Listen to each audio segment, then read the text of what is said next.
नमस्कार। आप देख रहे हैं स्पेशल कवरेज न्यूज और मैं हूं आपके साथ शिव कुमार मिश्रा। हमारे साथ हैं पूर्वांचल के गांधी के माने जाने वाले डॉक्टर संपूर्णानंद मल्ल साहब। उनका स्वागत और अभिनंदन। आज हम एक ऐसे मुद्दे पर चर्चा करेंगे जिसे मीडिया से गायब किया जा रहा है, जिन मुद्दों की बहुत जरूरत है, जो सामाजिक चेतना के मुद्दे हैं, जो जनहित के मुद्दे हैं, उन पर हम बात नहीं करते, उन पर कोई प्रोग्राम नहीं करते। वो जनता तक पहुंचाने के लिए मीडिया तो एक सुपारी ले चुकी है कि हम वही कहेंगे जो सरकार से बताया जाए।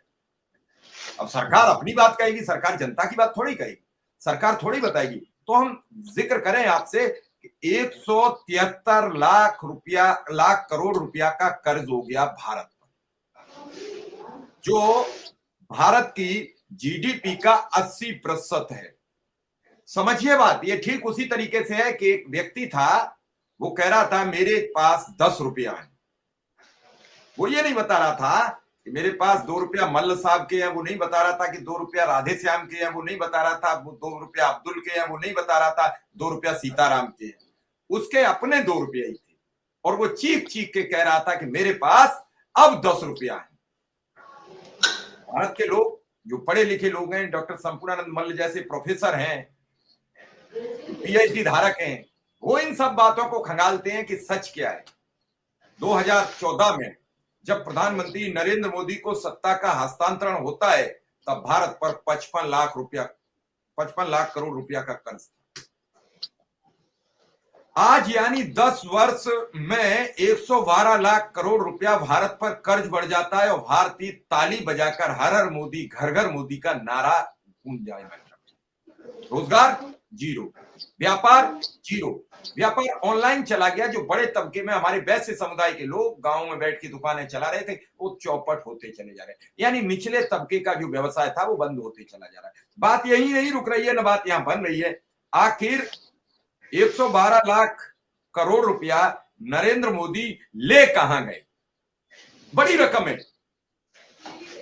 इस बीच और एक बड़ी बात यह है, इस दौरान नरेंद्र मोदी ने 1 दर्जन से ज्यादा पीएसयू बेच दिए, जो कभी जवाहरलाल नेहरू, इंदिरा गांधी, राजीव गांधी, अटल बिहारी वाजपेयी और पीवी नरसिम्हा राव, बीपी सिंह, इंद्र कुमार गुजराल, मतलब आदि आदि, चंद्रशेखर, देवगौड़ा, आदि आदि जो मुख्यमंत्रियों, लाल बहादुर शास्त्री ने जो बनाए थे, वो पीएसयू बेच दिए गए। निर्माण नहीं है कुछ भी। निर्माण था एक अस्पताल, जो बताया गया, मोदी जी ने अपनी स्पीच में कहा, जब वहां गए तो वहां खेती था, अस्पताल नहीं था। ये उपलब्धि है। मतलब साहब, क्या मामला है कर्ज का? क्या मामला है? ये कर्ज की तो मर्जी बहुत बुरी बताई जाती है। ये क्या मामला है? क्यों बढ़ा?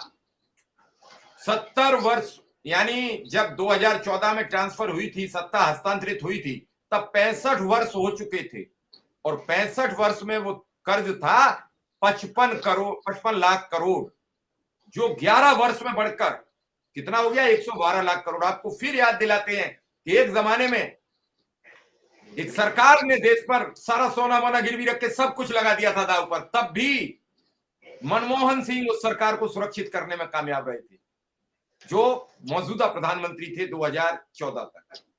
क्या है पूरा मामला मल्ल साहब? शिव कुमार जी, आपको नमस्ते। और ये एक ऐसा विषय है और प्रश्न है जो जो विद्वत और मेधा के गलियारे में घूमता है, और इस पर 80% लोग इस प्रश्न के बारे में नहीं जानते। 80 नहीं, 90% लोग नहीं जानते। देखिए, इस समय देश 173 लाख करोड़ के कर्ज में है, और जब नरेंद्र मोदी ने हुकूमत संभाली थी तो देश के ऊपर 55 लाख करोड़ रुपए का कर्ज था। ये जो कुछ कह रहा हूं, ये आंकड़े इनके हैं, इनके व्यवस्था के हैं, और आंकड़े विभाग के आंकड़े हैं जो समाज के अंदर और विभिन्न नेट और मीडिया पर फ्लोट हो रहे हैं। इन आंकड़ों में थोड़ा सा पॉइंट का फ्लक्चुएशन हो सकता है, थोड़ा बहुत इधर उधर, लेकिन आंकड़े ऑथेंटिक हैं, उसमें कहीं कोई हवा हवाई की बात नहीं है। तो ये जो 67 वर्ष में, 2014 का मतलब हुआ कि 67 वर्ष में देश में जो कर्ज था वो 55 लाख करोड़ था। तो 55 लाख करोड़ रुपए का कर्ज 67 वर्ष में वो 1,70,000 से 80,000 करोड़ एनुअल था। ये बढ़ा था 2014 के बाद और 2025 के बीच 24 तक यह कर्ज 173 लाख हो गया, करोड़ हो गया, माने 118 करोड़ रुपया और 118 लाख करोड़ रुपया और इसमें जुट गया। ईयर कितना कंज्यूम हुआ? 10 बरस। अब 10 बरस से डिवाइड कर दीजिए इसको, तो ये 10 बरस भागा 118 भागा 10 बरस कर दीजिए, तो जो रुपया होता है वो लगभग 11 लाख करोड़ रुपए। कहां प्रतिवर्ष जो विदेशी कर्ज का जो बढ़ने का अनुपात था वो 70,000 करोड़ रुपए पर एनम था, और अब जब मोदी ने सत्ता संभाली है तो एक ग्रोथ रेट, एक वृद्धि दर जो विदेशी फॉरेन डेब्ट्स में था वो 11 लाख करोड़ रुपए एनुअली बढ़ने लगा। और ये पूरे जो बजट था, एनुअल बजट, उसका 1/3 बढ़ रहा था। यकीन के तौर पर ये लीजिए कि 1/3 बढ़ रहा था। अब मैं एक ग्राफ दे देता हूं आपको, मोटा मोटी ग्राफ शिव कुमार जी दूंगा, तब बताऊंगा कि रुपया कहां गया है।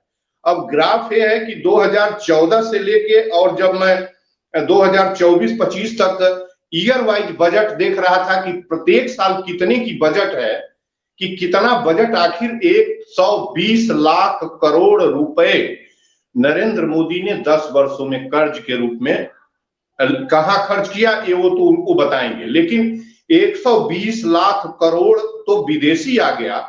और बजट भारत का कितना इन 10 वर्षों में कितना टोटल बजट पर खर्च हुआ है शिव कुमार जी, वो है वित्त वर्ष 15-16 में 13 लाख करोड़ रुपए, 16-17 में 17 लाख करोड़ रुपए, 17-18 में 21 लाख करोड़ रुपए, 19-20 में 27 लाख करोड़ रुपए, और 20-21 में 34 लाख करोड़ रुपए, और 22-23 में 39 लाख, 23-24 में ये हुआ है 36 लाख, 46 लाख, और अब जो है 50 लाख करोड़।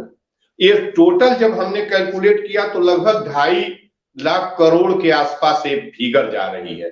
2.5 लाख करोड़ रुपया 10 वर्षों में इन्होंने टोटल इनकम किया और एक्सपेंडिचर किया, जो रेवेन्यू इनको आया और जो इनको खर्च करना हुआ, एक टोटल अप्रोक्सीमेट 2.5 लाख करोड़ रुपए का इनका जो है ये 250 लाख करोड़ रुपए का इनका ये बजट पर खर्च हुआ। उसमें इनका कर्ज कितना है?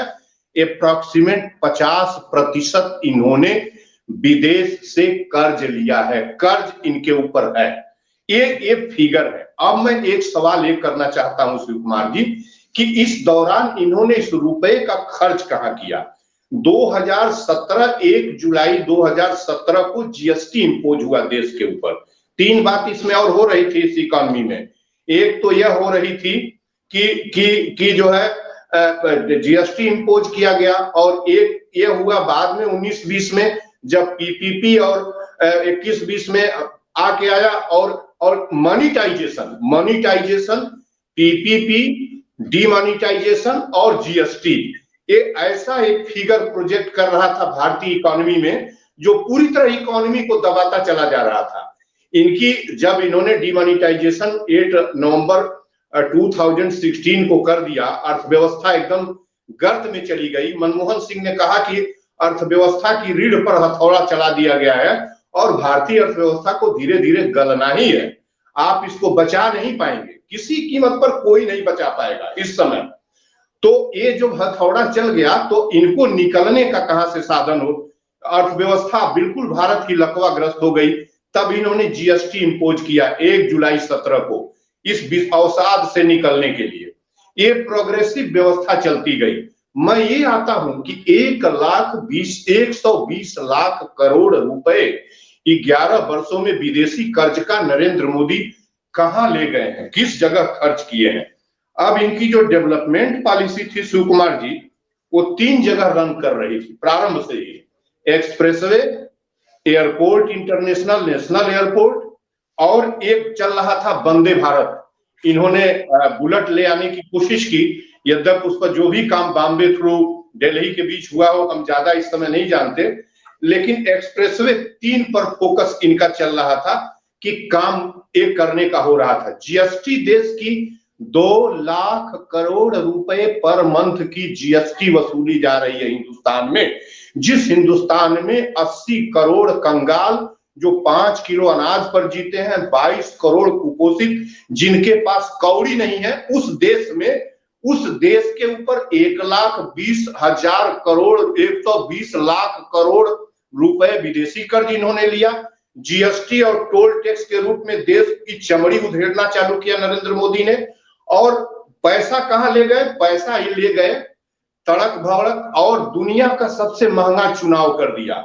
दुनिया का सबसे महंगा चुनाव किया। एक बात, ये पैसा दुनिया का सबसे महंगा चुनाव भारत का किया गया, पैसे की होली खेली गई। एक बात, मंदिर मदिरालय इनकम के लिए खोला गया, मंदिर, मूर्ति, कॉरिडोर, गंगा प्रदूषण, गंगा को सफाई करने के नाम पर जितने भी रुपए उड़ा सकते थे, जिसको ये कहा गया कि चंदे के रूप में आया है, चंदा शिव कुमार जी ऊपर से नहीं गिरता है, चंदा चोर चंदा देता है। बहुत मोटा चोर जो होता है वो चंदा देता है, करोड़ों का चंदा। और भारत में पैसा वही है, आरबीआई जितना छाप दी और जितना आपने विदेश से मंगा लिया, चंदा देने वाले के यहाँ कोई आरबीआई नहीं होता।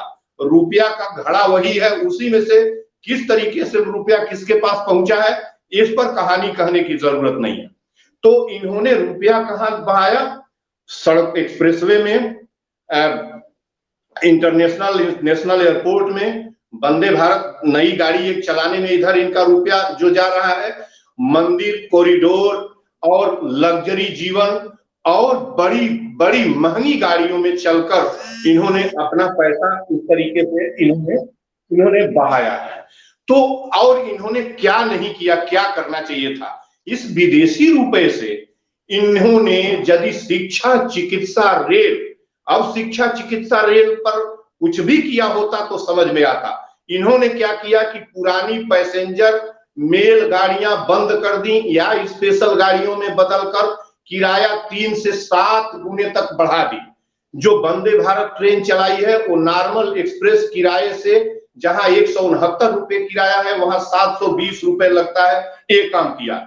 शिक्षा जहां 7,000 की फीस लगती थी वहां 28,000 रुपया लगता है। शिव कुमार जी, एक कोई फिक्शन नहीं बोल रहा हूं, ये जो कोई कहिएगा तो आंकड़े दूंगा।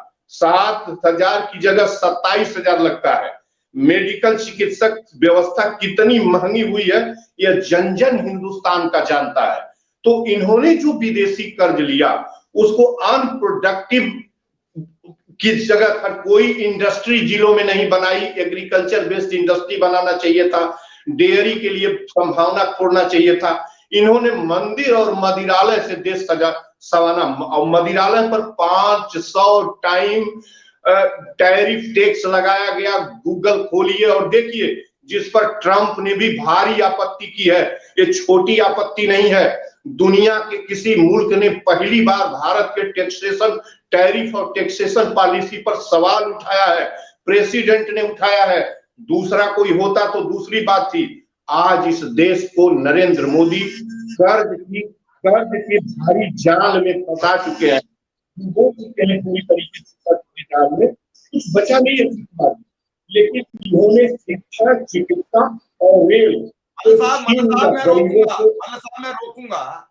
भारत अब अमेरिका के दबाव में आ चुका है जी। पीयूष गोयल अमेरिका मिलने पहुंचे हैं, आनंद फानंद में अपने सभी प्रोग्राम रद्द करते हैं, भागते हैं और वहां जाके एक तरीके से सरेंडर करते हैं और कहते हैं कि अब हम अपना टैरिफ कम करेंगे। अमेरिका ने नहीं कहा है, भारत अब टैरिफ कम करेगा।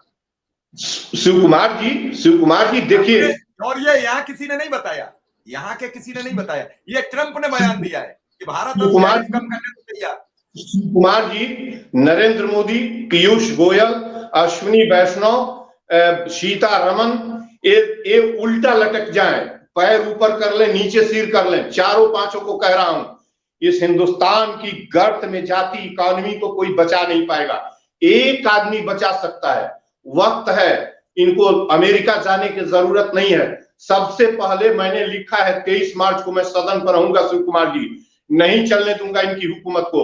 आटा, चावल, दाल, तेल, चीनी, दूध, दही पर टैक्स खत्म करें, निजी गाड़ी पर जीएसटी खत्म कर, टोल टैक्स खत्म करें, और जो दुनिया के सबसे बड़े राजनयिक भारत में मौजूद हैं, पॉलिटिशियन और इकोनॉमिस्ट भारत में है, वर्ल्ड रिनाउंड इकोनॉमिस्ट भारत में हार्वर्ड के पढ़े इकोनॉमिस्ट हैं, कानूनविद स्वामी सुब्रमण्यम स्वामी इस समय मौजूद है। उनको फौरन इस देश की हुकूमत देनी चाहिए, नरेंद्र मोदी से हुकूमत छीनी जानी चाहिए। शिव कुमार जी, मैं आपके चैनल पर चिट्ठी में 7 चिट्ठी लिखा हूं प्रेसिडेंट को, लेकिन प्रेसिडेंट के ऊपर जू नहीं रेंग रहा है। गरीबों की चमड़ी उधेड़ ले गई है, गरीबों के पेट की अकड़ी निकाल ली गई है। शिव कुमार जी, कुछ नहीं बचा है। नरेंद्र मोदी ने इस देश को कर्ज के जाल में फंसा दिया है, केवल और केवल चुनाव पर विजय पाने के लिए अकूत पैसा चुनाव में खुलकर होली खेली है। 15-15 लाख की सभाएं इनकी हुई है। आप पिछला रिकॉर्ड देखिए, उसी वेस्ट बंगाल के चुनाव में हो रहा था, जब पूरी तरीके से कोरोना अपने शबाब पर था, 22 अप्रैल या कब 21 में जब चुनाव बंगाल में हो रहा था, तब इन्होंने 15-15 लाख की सभाएं, कहां से पैसा आ रहा था? होली खेली जा रही थी कर्ज के पैसे से। ये बताएं वो पैसा कहां से आ रहा था? क्या अडानी अंबानी दे रहे थे? इस मुल्क को नरेंद्र मोदी ने बदहाली की स्थिति में बदल दिया है। टेरर और डेरर का उनका हुकूमत चलता है, किसी की बात नहीं सुनते हैं। और अब एक विकल्प है सूर्य कुमार जी, केवल और केवल सुब्रमण्यम स्वामी को जल्दी से जल्दी भारत की बागडोर दें, इकोनॉमी उनके हाथ में सौंपें, और सीतारमन छोड़ दें। पेट पर टैक्स लगाने वाली आदमी, इनको चलने नहीं दूंगा इनकी हुकूमत को। दिल्ली में 25-23 मार्च को भगत सिंह सुखदेव राजगुरु के शहादत दिवस पर संसद के सामने रहूंगा। पेट पर मेरे टैक्स लगाने वाली हुकूमत को 1 सेकंड नहीं चलने दूंगा। मेरे गाड़ियों पर, निजी गाड़ियों पर टोल टैक्स लगता है। जब वन टाइम रजिस्ट्रेशन शुल्क गाड़ी पर ले लिया गया शिव कुमार जी, तो ये लुटेरी संस्था कोई होगी ना जो फिर टैक्स लेगी। और मेरी स्वतंत्रता कहां जाएगी शिव कुमार जी? सब कुछ टैक्स में बांध दोगे, जीवन प्राण बाधा आर्टिकल 21 को टैक्स में जब्त कर दिया, और आर्टिकल 19 को स्वतंत्रता जब्त कर दोगे। शिव कुमार जी, ये देश बेहद केवल और केवल टेरर और हॉरर, इस देश को नरेंद्र मोदी एक तरफा हॉरर और टेरर फैलाकर, कुछ नहीं है अंदर में। 80 करोड़ लोग कंगाल हैं, कुछ नहीं है। 22 करोड़ कुपोषित हैं, जिनके घर की तरकारी पानी में बनती है, जो आटा और रोटी और नमक और तेल खाते हैं और नमक खाते हैं। आप कहते हैं इस देश को नरेंद्र मोदी ने कर्ज में डुबा दिया है। और मैं कहता हूं कि सुब्रमण्यम स्वामी को साफ साफ कहना चाहिए दिल्ली में आके कि हट, सत्ता छोड़ो, सत्ता इनसे हर हिंदुस्तानी को कहना चाहिए सत्ता छोड़ें। इनको लोगों ने सांसद बनाया है, पीएम नहीं बनाया है। मैंने इसलिए ऑनरेबल प्रेसिडेंट को बार बार लिखा है कि इनको हटाइए। लोगों ने इनको सांसद चुना है, प्रधानमंत्री ऑनरेबल प्रेसिडेंट ने बनाया है। और ऐसा प्रेसिडेंट जो ऐसा प्राइम मिनिस्टर हमारे पेट पर टैक्स लगाएगा, उसको हम सत्ता उसकी कैसे स्वीकार करेंगे? नरेंद्र शिव कुमार जी, आप बिल्कुल ठीक कह रहे हैं, लेकिन मल साहब, मैं अंतिम आपसे एक सवाल करूंगा कि इतना कर्ज बढ़ने के बाद भारतीयों को इसकी जानकारी क्यों नहीं? देखिए, ऐसा है कि प्राइम मीडिया दलाल, जो जितने दलाल हैं जो टपली बजा रहे हैं, वो जब तक प्रचार नहीं करेंगे, लोग नहीं जानेंगे। वही तरीका है लोगों को बताने का। शिव कुमार जी, आप जैसे सोशल मीडिया और प्राइम जो खबरों को लोगों के मनुष्यता और देश की लड़ाई लड़ने वाले, नेशनलिज्म की लड़ाई, रियल नेशनलिज्म की लड़ाई जो लड़ते हैं, वो अपनी बात पहुंचा रहे हैं। जब तक लोग नहीं जानेंगे, जब तक आवाज नहीं उठेगी कि नरेंद्र मोदी को हटाओ इस देश, अरे महाराज कुछ नहीं बचा है। इसने तो प्राण पर ही टैक्स लगा दिया है। हम छटपटा रहे हैं। हम 500 पत्र लिख चुके प्रेसिडेंट को कि आप कम से कम खाने पर टैक्स खत्म कर दीजिए और निजी गाड़ी पर टोल टैक्स खत्म करिए। और मैं लगातार 7 पत्रों में लिख चुका कि सुब्रमण्यम स्वामी को शीघ्र भारत की बागडोर सौंपी जाए। नहीं तो कोई नेशनल गवर्नमेंट बना दीजिए ना, जिसमें 4-5 लोग मिलकर इस समय भारत को चलाए। भारत कर्ज के जाल में फंस चुका है, कर्ज की आग में जल रहा है, बुझा रहा है भारत मछली की तरह। महंगाई खा रही है भारत को, पेट पर टैक्स लगा हुआ है। शिक्षा, चिकित्सा, रेल बेच दिया गया, इतने महंगे दाम पर बाजार में उपलब्ध है, गरीब को हासिल नहीं है। शिव कुमार जी, चलिए सर, बड़ी महत्वपूर्ण जानकारी दी है, और फिर हम जल्द फिर आपके साथ जुड़ेंगे किसी अन्य मुद्दे पर। फिलहाल हमें इजाजत दीजिए, धन्यवाद और नमस्कार। लेकिन देशवासियों को सोचना होगा कि ये आखिर पैसा कहां गया, पीएसयू बिके वो पैसा कहां गया, और देश के आम आदमी को रोजी रोजगार छीन के पैदल क्यों किया जा रहा है? 26 पीएसयू बेचा है आपने, गलत, 1 दर्जन नहीं 26 पीएसयू बेचा है, पीपीपी लगाया है। ये जो सृजन का युग चल रहा था, 64 वर्ष जो सृजन का चल रहा था, इनके काल में आकर वो विघटन और विक्रय के युग में बदला है। पूरी तरह इन्होंने बेचने का काम किया है, विघटन किया है, पूरी तरह विघटन किया है। चलिए सर, बड़ी महत्वपूर्ण आपने जानकारी दी है। दर्शक इस वीडियो को देखें और शेयर करें। नमस्कार, धन्यवाद।